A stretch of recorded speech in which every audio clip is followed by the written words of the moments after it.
Bonsoir, bonjour à toutes et à tous. Bienvenue dans ce tutoriel, les derniers de cette année. Déjà, je vous souhaite mes vœux, je vous adresse mes vœux les meilleurs pour 2026 qui commence. Aujourd'hui, on clôture l'année avec ce tutoriel. C'est un sujet pertinent, sûrement si vous utilisez Robot assez régulièrement, si vous l'avez adopté dans votre vie professionnelle ou bien dans votre vie d'étudiant. Donc, nous allons aborder la question par rapport à l'analyse de stabilité et à l'analyse de résistance des éléments. C'est très important, restez jusqu'à la fin. Toutefois, je vous invite à pouvoir souscrire à la chaîne si c'est la première fois que vous nous rejoignez, mais également de pouvoir partager, aimer les contenus ici pour plus d'impact. Et donc, on va directement passer dans le vif du sujet. Déjà, je rappelle que ce tutoriel est tiré de ma formation Maîtriser Robot Structure pour les structures en béton armé. Ils ont attiré votre attention par rapport à l'analyse. Vous avez modélisé géométriquement, vous avez chargé votre modèle, vous avez lancé les calculs, mais vous êtes au niveau de pouvoir analyser et de pouvoir dimensionner. Mais la partie la plus intéressante aussi, c'est l'analyse du résultat. D'accord? Donc, vous devez être à mesure d'analyser, de comprendre les messages que les logiciels vous ont renvoyés. Et ce que nous allons essayer de voir, on verra un cas particulier de plancher. Voilà. Alors, je vous explique en quelques minutes la philosophie que nous devons adopter pour réussir notre analyse et donc notre dimensionnement. Premièrement, nous avons l'analyse de stabilité. Donc, vous avez lancé les calculs et les logiciels nous ont donné des efforts. Ce sont des efforts sollicitants, des efforts qui sollicitent notre modèle, notre structure. D'autre part, ce n'est pas fini parce que nous avons des éléments. Nous devons être en mesure de valider notre modèle si les différents éléments, c'est-à-dire le poutre, la dalle, le voile et consorts, sont en mesure de prendre les efforts résistants. D'où c'est une équation que nous devons toujours vérifier. Les efforts, disons, sollicitants doivent être inférieurs aux efforts résistants. Alors, on verra un cas pratique pour le plancher et je rappelle que nous nous situons dans le cadre de Eurocode 2. Donc, nous nous mettons dans la section liée aux bâtiments, aux ouvrages d'art, aux silos en béton armé, non armé ou pré-contré. Alors, on passe directement au vif du sujet. Donc, premièrement, l'analyse globale. Ça va s'arrêter à la stabilité. Est-ce que notre modèle a vérifié l'équation de Newton? Est-ce que les efforts sollicitants s'équilibrent avec les réactions? Est-ce que les déplacements sont admissibles? Est-ce que les différentes flèches sont admissibles? Est-ce qu'on a vérifié la sensibilité au flambement de certains éléments? Vous vous rappelez, dans le tutoriel passé, on a parlé aussi longuement de l'analyse au premier, donc tenir compte des effets du premier et du second ordre dans notre modèle, notre étude. Donc nous devons, dans un premier moment, faire cette analyse globale qui va prendre en charge tous les éléments qu'on vient de citer. Après va venir l'analyse de résistance. Pour se rassurer, est-ce que les éléments de structure qui ont été chargés sont à même de prendre, en charge les efforts? Ok, c'est ce qu'on doit voir avec les cas pratiques de plancher. Alors, il y a certaines règles que nous devons maîtriser avant de pouvoir se lancer dans cet exercice. On va le voir tout de suite. Alors, on va revenir là un peu plus après. Alors, ça, c'est le résumé de ce que je viens de dire. Donc, on a une analyse brute ici, puis nous aurons une analyse, disons, on va faire après le dimensionnement pour avoir accès aux efforts résistants, parce que vous ne pouvez pas avoir les efforts résistants si vous n'avez pas dimensionné. Ok? Et puis, on va passer au ferrage et consorts. Alors, il y a certaines règles que nous devons prendre en compte quand nous lisons les résultats sur les planchers. Premièrement, c'est la continuité sur les appuis. Donc, nous avons modélisé notre plancher mettant en place des panneaux. Ok, vous vous rappelez, on met des panneaux. Ok, mais en logique, le logiciel comprend que nous avons une dalle continue. Ce qui veut dire qu'au niveau de chaque appui, que ce soit au niveau des poutres ou des voiles, nous devons avoir les pics des moments. Et ces pics des moments doivent être négatifs. Si ce n'est pas négatif, c'est-à-dire que le logiciel comprend qu'il y a discontinuité à ce niveau-là. Si c'est ça notre modélisation, c'est OK. Si ce n'est pas ça, on doit aller vérifier. D'accord? Nous devons avoir aussi les sens de lecture, les sens de portée. Nous savons que surtout quand nous sommes en train de lire les efforts au niveau du plancher, que les efforts maximaux sont souvent suivant la plus petite portée. C'est-à-dire, c'est là où il n'y a plus de rigidité et les efforts choisissent toujours le chemin le plus court. Donc, c'est là où on va porter une attention particulière. Et puis, on doit aussi vérifier, disons, les autres directions. Donc, souvent, on part de MX, puis on prend MY, on peut voir aussi la combinaison de ces deux directions. Nous aurons aussi les repères. Nous devons utiliser les repères locaux parce que si vous vous fiez aux repères global, vous allez faire une mauvaise lecture. Alors ça, ce sont les éléments que nous devons retenir avant de passer à la pratique. Alors, une autre chose que je voulais signaler, alors quand vous êtes en train de faire la lecture, ou bien vous voulez lancer les dimensionnements et tout, commencez toujours dans l'ordre contraire à l'ordre de mise en œuvre. Pourquoi ? Parce que supposons que vous démarrez votre analyse, donc votre dimensionnement au niveau de semelles. Puis après, vous dimensionnez les colonnes et vous vous rendez compte que vos colonnes de prédimensionnement ont été sous-dimensionnées. Donc, vous devez augmenter, par exemple, la section. Ou soit vous devez diminuer, c'était surdimensionné. Cela va impacter directement le résultat que vous avez eu au niveau de semelles. C'est pourquoi vous commencez toujours par la dalle. Vous prenez le poutre, vous prenez le voile s'il y en a, puis vous prenez les colonnes, puis vous terminez par, comment je vais dire, le semelle. Donc si vous les faites dans un ordre un peu aléatoire, vous allez faire une fausse route. Ok, donc suivez cette procédure, cette approche. Alors au finish, après avoir fait toutes les analyses, vous devez vérifier ces coefficients de sécurité ici. Ok, on appelle les safety factors. Donc, si ces coefficients, bien sûr, vous devez, là, c'est quand vous faites les rapports, des moments sollicitants, moments résistants. Si ces coefficients inférieurs à 1, donc il y a un problème de sous-dimensionnement. Il faut revoir. Ok. Si c'est égal, donc le cas idéal, donc la section est vérifiée, c'est optimisé, c'est économique, c'est résistant. Il n'y a pas de souci.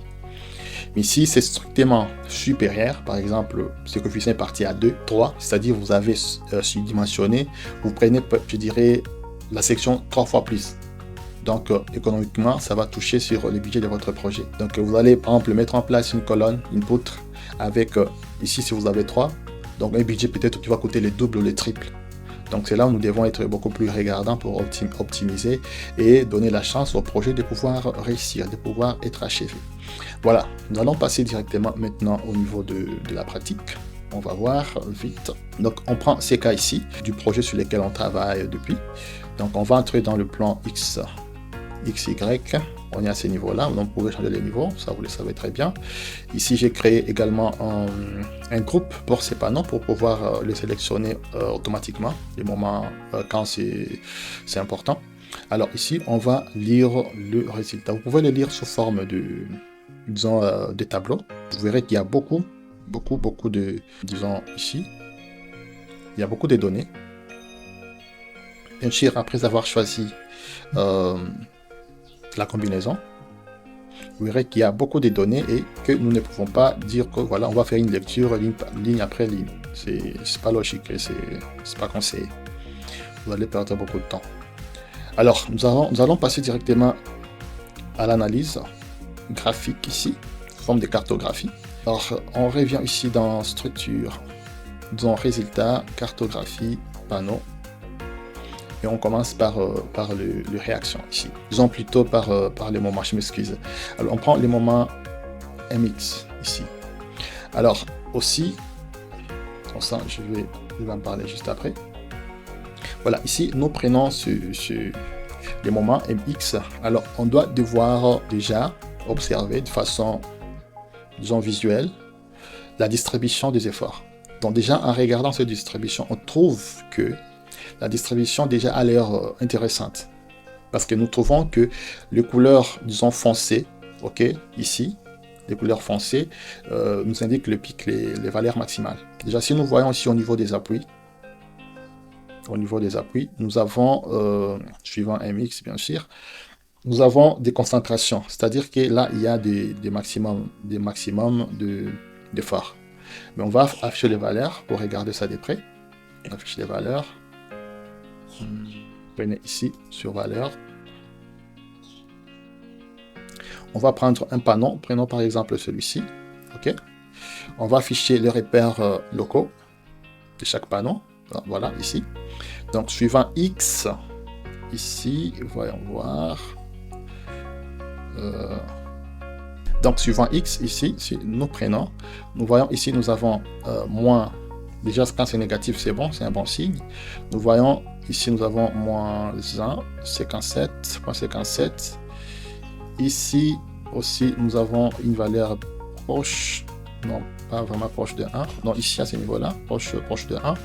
Mais ce qui veut dire qu'ici, ici, entravé ici, nous aurons des valeurs inférieures, en fait. Parce que là, nous devons avoir les maximums.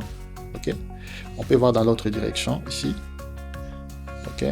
Donc là, c'est MY, donc perpendiculaire à l'axe de X. Nous devons avoir là, nous avons moins 3,11 et là, nous avons, voilà, donc ça porte plus suivant la plus petite portée, ok? Tel que nous le voyons ici. Alors ici, nous avons, ici en milieu, nous devons avoir les plus petites valeurs, ok? D'accord, des moments. Donc là, c'est la distribution, elle est correcte. On peut voir si l'autre est là, donc on quitte. Là, on a les max. Ici, on doit avoir absolument des valeurs inférieures à ce qu'on a aux extrémités là-bas. De telle manière que si on fait la déformer, vous verrez que ça va nous indiquer une courbe comme ça. Ok. Ici, c'est négatif. Pourquoi? Parce qu'à ce niveau ici, donc, notre plancher ne fait pas que s'appuyer sur l'appui, qui est ici une poutre, mais ça peut faire comme si ça basculait. On s'est plié comme ça, d'accord? Je ne sais pas si vous voyez, on s'est plié comme ça. Ce qui va faire c'est que les fibres supérieures soient tendues et quand il y a tension au niveau du moment, ça nous crée, disons, au niveau supérieur là, ça nous crée des moments négatifs. Ce qui peut justifier aussi, selon l'ordre de grandeur de ce moment, est-ce que c'est important de pouvoir ajouter des armatures de chapeau et tout.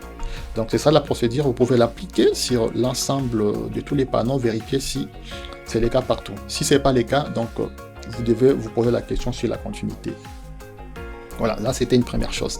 Deuxièmement, nous devons jeter un coup d'œil sur... Alors là, on va rentrer en cartographie. Alors, je voulais attirer votre attention. Si vous avez un panneau, disons un plancher avec des éléments, donc des panneaux de forme régulière, rectangulaire ou carré et tout, vous pouvez lire à partir de ces repères ici, MX, MY et tout ça. Mais si vous avez un panneau avec, disons un plancher avec une forme irrégulière, triangulaire, trapézoïdale, consort, vous devez venir lire le valeur de résistance ici, en extrême ici. Là où nous avons indiqué ici 1, 2, 1, 2. Là, c'est pour indiquer la direction qui prend le plus d'efforts au niveau des 1, les efforts minimales, et là, c'est une combinaison de 2. Ok, donc on va essayer de voir pour les moments. On prend suivant M1. Voilà, on voit qu'il y a la concentration des efforts. Oui, ici, au niveau des appuis, si vous voyez là, les maximums. Au niveau des appuis, surtout au niveau des jonctions entre les différentes poutres et aussi avec la colonne qui est juste en bas. Donc là, il y a des concentrations d'efforts. Ok, on peut voir suivant l'autre axe. Ok, la distribution ici, d'ailleurs, ça ressort très bien. On voit de concentration tout au long des appuis des différents panneaux et aux intersections. Ok, ce sont des bons indicateurs qui nous disent voilà, les efforts sont bien distribués et les défauts de modélisation sont vraiment minimisables. Alors, voyons un peu maintenant par rapport aux contraintes. Alors, pour les contraintes, c'est qu'il faut retenir. Bien sûr, il faut voir les zones où sont le plus concentrées, où les contraintes sont les plus concentrées. Mais aussi, il y a ce que vous devez retenir autour des trémies, autour des ouvertures. Ok, les contraintes sont beaucoup plus importantes. Ce qui peut aussi nous inciter pendant le ferraillage de renforcer ces zones-là autour des trémies. Ok, donc des barres de renforcement. Alors, on va voir les contraintes. On peut rentrer ici. Alors ici, les repères, là on a les repères XY. Quand vous faites les ferraillages, vous tenez compte de ça. Ok. Et c'est pour, si vous avez un plancher forme irrégulière, vous voulez voir les résistances et tout, les efforts, prenez les extrêmes. Ok. Alors, autre chose, donc on va voir ici les contraintes. Je prends par exemple les contraintes suivant X.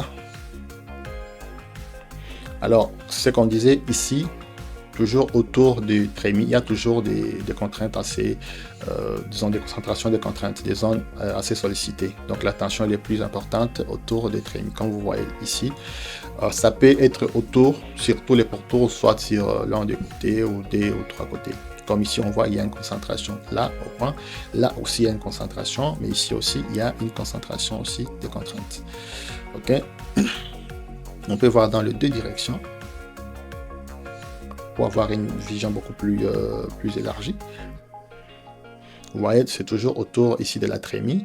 Voilà, là, il y a des concentrations de contraintes. Il y a d'autres zones, bien sûr, qui sont sollicitées, mais beaucoup plus, vous verrez que c'est à ce niveau ici, au niveau des ouvertures. Donc, quand vous avez cette configuration, soyez-en sûr que la distribution a été quand même plus ou moins acceptable.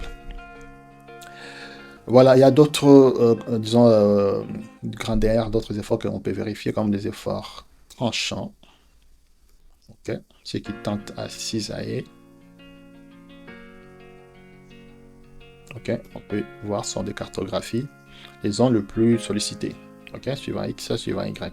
OK, alors c'est à vous de voir les zones les plus sollicitées et déjà penser à ces zones que vous devez les renforcer pendant le ferraillage. Comme vous voyez ici, déjà on voit ici aux intersections des appuis, il y a déjà des concentrations de forts tranchants. Donc il y a susceptibilité qui est poinçonnement ou quelque chose. Et c'est encore beaucoup plus quand vous avez des dalles champignons. Okay. Donc ici, ce que nous sommes en train de faire, je rappelle, on est en train de valider notre modèle. Point de vue, on voit si la modélisation était correcte. Si elle est correcte, la distribution des efforts le sera aussi. Alors, ici, on a parcouru en tout cas l'ensemble de ce que nous devons retenir par rapport à la lecture, la distribution, que les efforts suivent. Vous pouvez aussi visualiser les efforts sous forme des isolignes, c'est-à-dire des lignes qui ont la même valeur. Ça vous indique quand même le chemin des efforts avec leur grandeur. Et là, vous saurez si les plus fortes sollicitations sont suivant quelle ligne. Comme ça, vous pouvez déjà prévenir, prendre des mesures, disons, pour éviter les pires, par exemple, les fissuration ou les écrasements et tout. Alors, qu'est-ce qu'on peut voir aussi, avoir un regard sur le déplacement. OK. Voilà, les déplacements, on peut voir les valeurs. Oh, les valeurs.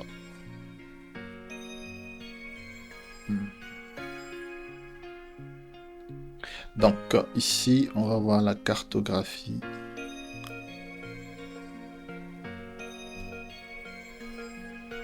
La cartographie des déplacements. Ici, on voit les valeurs donc au bout du curseur.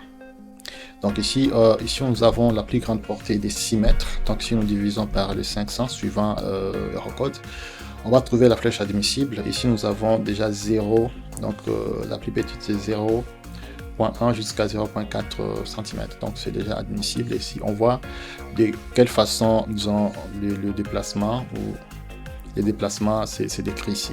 Donc on voit les zones les plus sollicitées et les moins sollicitées. Voilà, donc c'est presque tout ce que je voulais partager avec vous concernant cette étape. Je pense que dans d'autres tutoriels qui vont venir l'année prochaine, nous allons aborder d'autres aspects, peut-être les dimensionnements, comment voir valider la résistance des éléments, etc., etc. Alors en conclusion, qu'est-ce qu'on va retenir ici? Qu'est-ce qu'on doit retenir? Alors, en conclusion, nous devons retenir ceci. Ce que j'ai mis ici dans la note, on dit si la cartographie des moments ne ressemblait pas à la forme de la déformée, le modèle est faux. Donc, il faut revoir la modélisation. Le moment fléchissant négatif aux appuis traduit une traction, ce qui justifie les armatures de chapeau.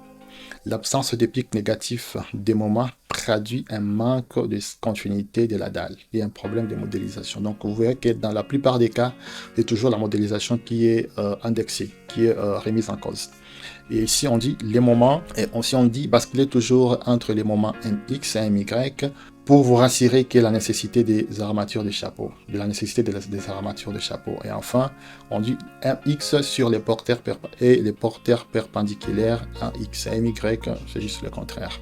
Voilà, c'est un peu tout. Et donc, donc comme je disais, si ce n'est pas le cas, vous êtes intéressé par une formation beaucoup plus approfondie, venez sur la plateforme site de la Project.